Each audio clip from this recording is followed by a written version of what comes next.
AI chat GPT দিয়ে Ghibli স্টাইলের ছবি তৈরি হচ্ছে, কিন্তু অনেকেই জানেন না জিবলি আসলে কি। জিবলি হচ্ছে জাপানের বিখ্যাত অ্যানিমেশন স্টুডিও। এর নাম শুনেননি এমন মানুষ খুবই কম, কিন্তু যারা জানেন না তাদের জন্য স্টুডিও জিবলির ইতিহাস ও গুরুত্বপূর্ণ তথ্য তুলে ধরা হলো। স্টুডিও জিবলির যাত্রা 1985 সালে দুই কিংবদন্তি অ্যানিমেটর হায়াও মিয়াজাকি ও ইসাও তাকাহাতার হাত ধরে শুরু হয় স্টুডিও জিবলির যাত্রা।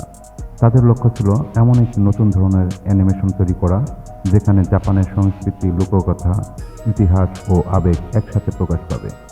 জিবলি নামটি এসেছে ইতালীয় শব্দ গিবলি থেকে, যার অর্থ গরম মরুভূমির বাতাস। তাদের উদ্দেশ্য ছিল অ্যানিমেশন জগতে নতুন বিপ্লব সৃষ্টি করা। স্টুডিও জিবলির অন্যতম প্রধান ব্যক্তিত্ব হায়াও মিয়াজাকি।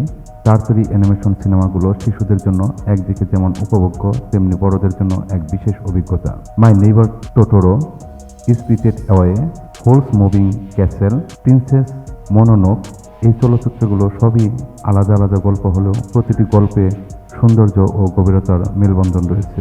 2001 সালে মুক্তিপ্রাপ্ত স্পিরিটেড অ্যাওয়ে অস্কার জিতেছিল। জাপানে মিয়াজাকিকে কিংবদন্তি হিসেবে স্মরণ করা হয়। জিবলি আর্ট কেন এত জনপ্রিয়? স্টুডিও জিবলির অ্যানিমেশন চিত্রশৈলী বাস্তব ও কল্পনার এক মিশ্রণ। বিশদ ব্যাকগ্রাউন্ড, হাতে আঁকা প্রতিটি দৃশ্য, চরিত্রগুলোর অভিব্যক্তি, সবকিছুতেই এক গভীর অনুভূতি প্রতিফলিত হয়।